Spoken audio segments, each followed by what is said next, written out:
All right, so I didn't know I was going to start this off because this is episode 5 of the ugh, Mr. Dad video cast. And my homeboy was telling me the other day, like, yo, like, What? when you do the video cast, like, don't With all sit due there and respect, think I'm gonna too go ahead much. and Just try just talk it out like you would rather usually. do the shit the way we've been doing it. This one, I don't think I really have a chance to So, pause because it's really important to me. look, This patience. episode is all New about beginners bringing coming. someone Niggas new been had into drive, your had to life get the engine after. running. You either die chasing dreams or you gon' live for nothing. Shit, But nigga, I get murdered hopefully it before I did work. not But make it. after, Niggas told if me it doesn't spots work, taken. Nigga, it's reason, word to so Liam Neeson. If it's taken once, it could get today I'm taken just twice. gonna get straight Don't to it. ever think they love you, that's some great No advice. So if story, you ain't used to pay attention, gotta pay the no price. extra Shit, just a year shenanigans, ago, nigga, I was hating life. 8 to 5 working for massa, I raw, slaved through it. Nights crying to pee like I hate music. Now my shows of sell out course. like Ray Lewis. Who was Reason, nigga? Nigga, I'm the thin line. Humble nigga that think he big time. A walking contradiction, but admit mine. Outspoken but harbor my feelings inside. To the beat playing, all the pain come out. Let's speak about what this game about. I gave it all to make it, I'm not leaving. Do it for the streets, my nigga, the block bleeding. Better off swallowing knives than to try to stop reason. Ain't a killer, but don't All push right, me. so Hi, Daddy. this one was very like dear to me, strictly because it's something that like I had to deal with when I was a child. See, when I was little, um, my mom and my dad broke up, like I said in the Absent Father episode. And one of the real reasons why I didn't want to dig too deep when we were having that episode is because I wanted to talk about uh, this by itself in its entirety. So, my earliest childhood memories is full of abuse. And it's, it sucks because if that's the first thing that you remember, that's something that you carry with you your whole life. I I freaking hate that it happened to me. So now I choose to burden a lot of things when it comes to my children now when as I'm raising them. So a lot of the times people are like, well, why do you do this by yourself so much, and why don't you choose people to come in and help you out, or let the kid go with the mom for extended amounts of time and things like that. And it's because I feel like if it would have been done for me this way, I probably wouldn't think about abuse when I think about my childhood. Most people think about playing with toys and going out and having fun and enjoying life as a kid. Scooters, big wheels, power wheels. That didn't happen for me. So let's rewind. My mom and dad breaks up. We live in a project for a while. My mom gets clean. She moves us. She moves us out. Um, we're on our own for what seems really short. Um, I don't really remember too much of age 3, 4, 5, but I remember 6, and I remember being in school and having a hard time learning. And I think it was my alphabets. No, I know it was my alphabets. I used to do the LMNOP like super quick. And because I did it that quick, I didn't really know what the fuck I was saying then. So I remember uh, my sister's dad, and I'm sorry, sis, I gotta do it. But I remember him being very upset that I couldn't remember that, and me getting in trouble with it for it. And I'm sitting in the house, and my mom's trying to work with me, and he comes home. Oh, you don't know it or whatever, and so he puts me on punishment, which is fine. But back then you're standing in the corner. So instead of him just making me stand in the corner and, for a short amount of time, I'm doing it for days on end, hours. So I get done with my homework and stand in the corner. I wake up in the morning, I brush my teeth, I go stand in the corner. I bring my head back because that's what kids do. He slams my head into the wall. And I remember this happening daily on a occurrence, just getting my head slammed into the walls. And I remember boogers just from me crying so much and me picking my nose and wiping boogers on the wall. And I felt like a year that I was on punishment for my alphabets. Not, yo, I'm gonna sit down and I'm gonna help you, but no, you're gonna be punished because you can't learn at the rate that I guess other people were learning at. And just things like that happening over and over again. So when when I think about just the possibility of it being able to happen to my kids and that being the first thing that they can remember, I try to stop it as soon as possible. So when you're bringing someone to your child's life, you have to, I guess, vet that person. But how do you know how they're going to interact with your kids until you start bringing them around?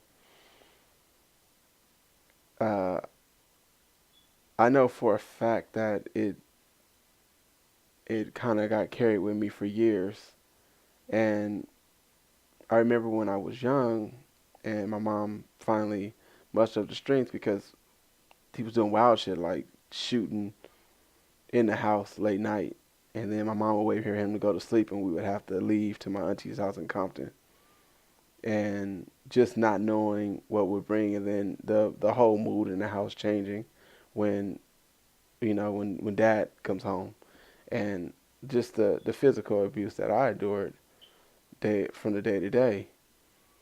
Um, I remember other times being whipped with red extension cords, the thick ones, and like skin coming off my legs from being hit with them.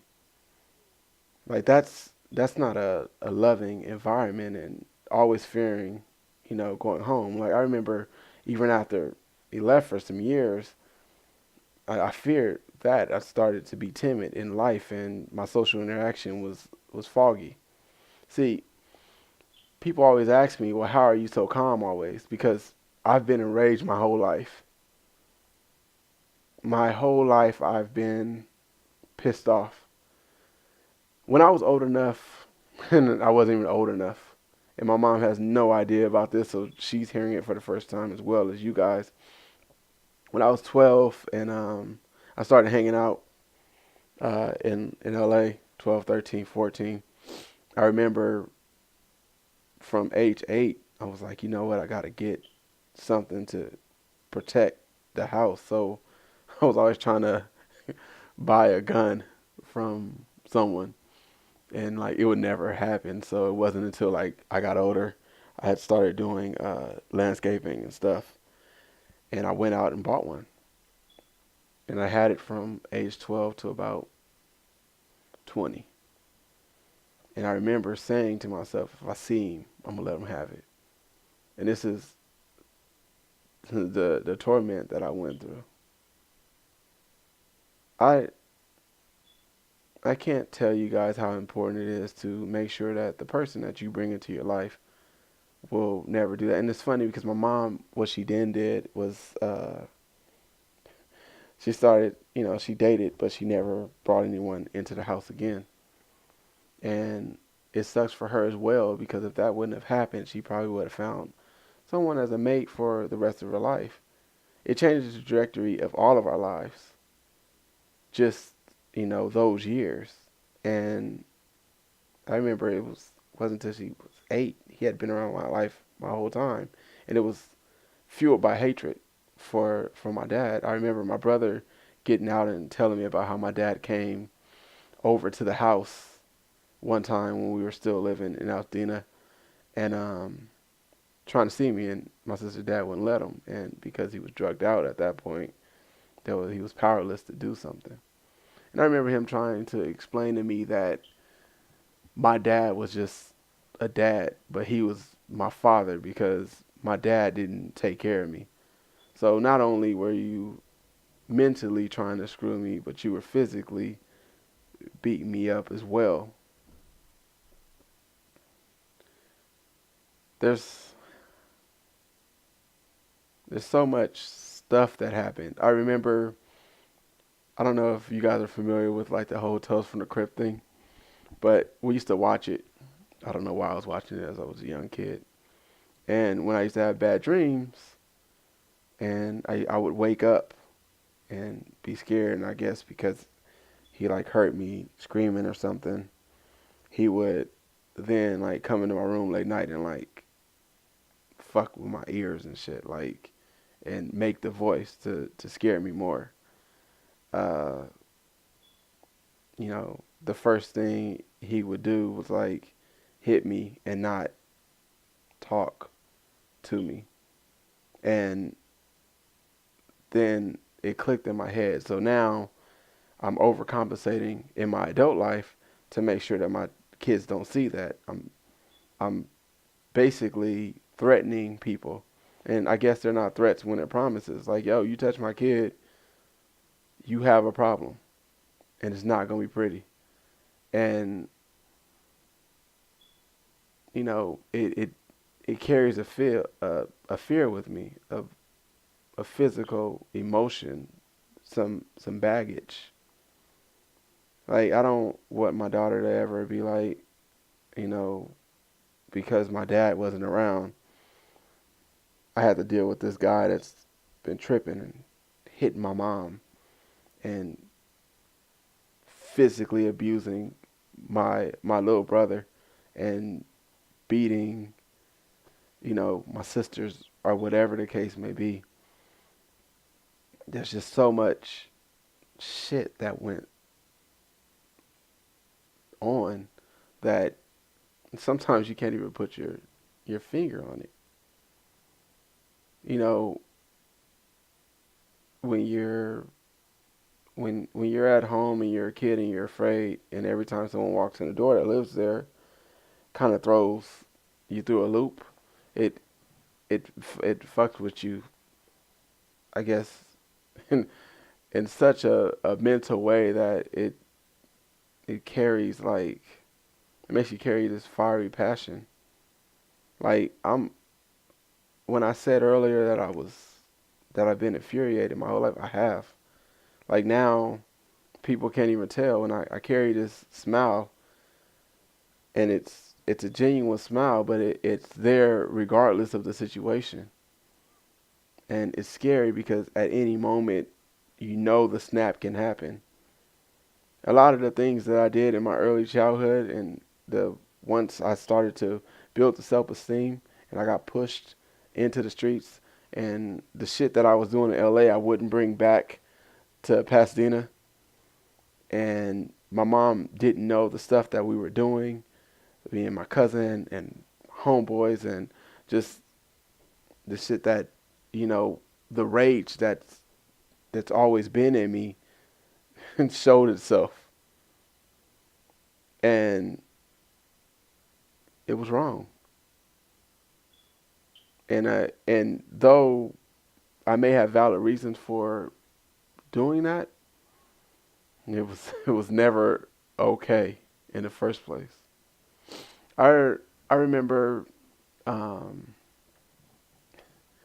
one night uh, he was drunk, and you know, same normal shit that would happen when he was drunk. And he had I remember he shot the gun first off. And back then I felt like the police just didn't care cuz they didn't show up. And then when he passed out, my mom like snuck out and took us to Compton, and I remember her being bruised. And as a child, like being powerless and not being able to do anything. And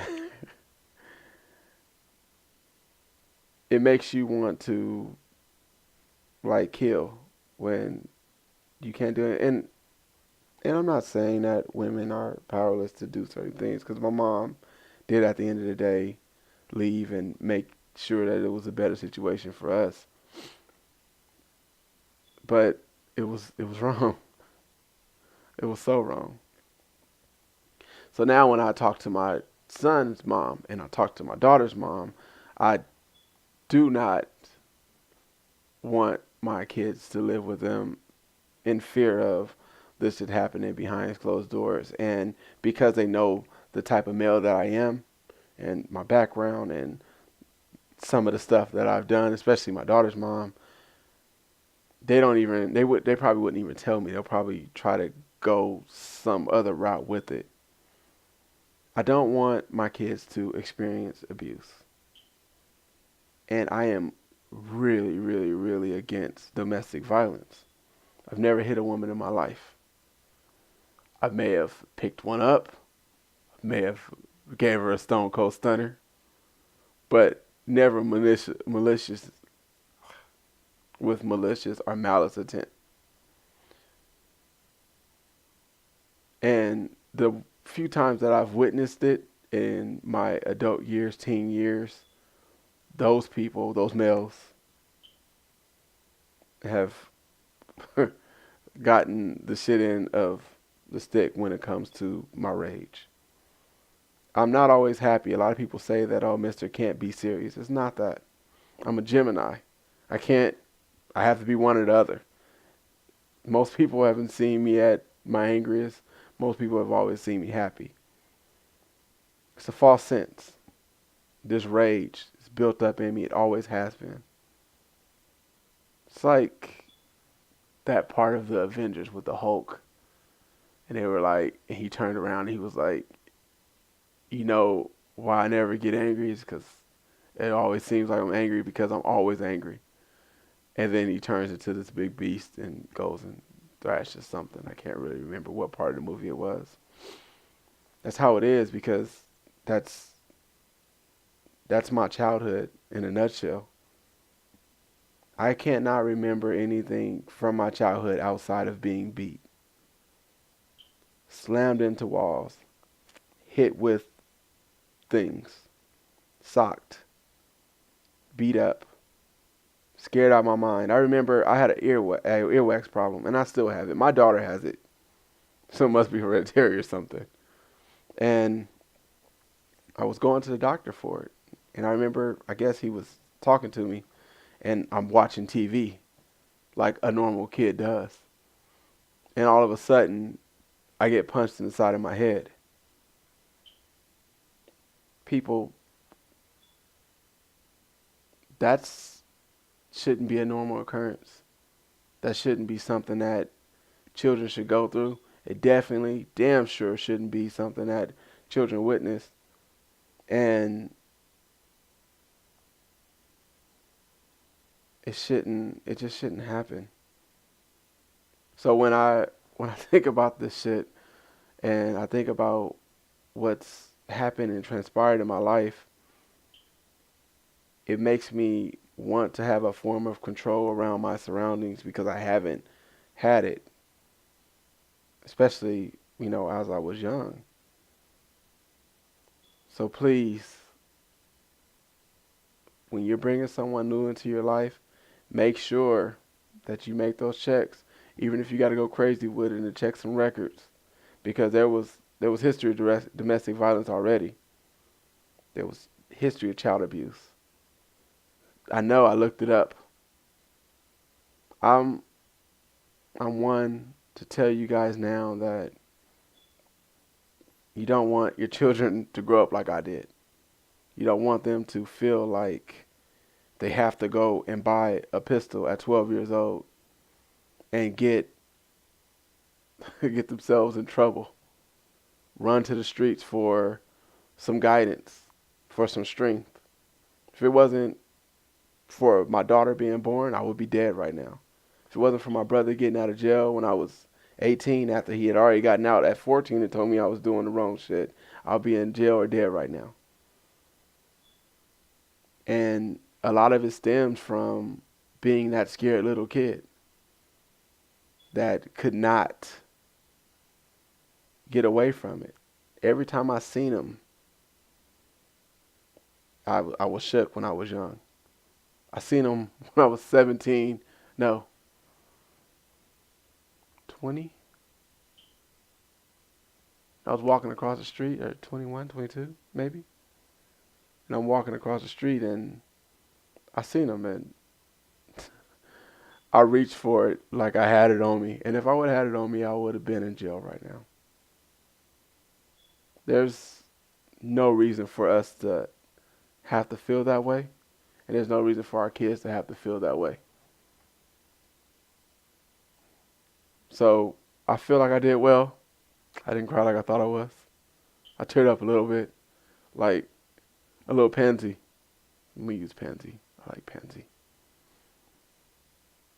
And that's why we have to make sure that the people that we bring into our lives after, hopefully we stay together. Because if you stay with your significant other, you won't see all the stories that are happening out here where someone's doing something to someone's son, or they're killing the child because the mom has the new boyfriend or the dad has the new girlfriend and they wilding because they don't have kids. Just make sure that you please don't let your child grow up to be like me or anyone else that you see that has been impacted by early childhood abuse or domestic violence or seeing that shit because it's fucked up. My guys, don't put your hands on women. Even when they try to hit you, they shouldn't be. Women, y'all got to chill with that. But guys, we're stronger physically. Keep your hands off the women and continue to raise those kids. Now, I got to get out of here and raise mine.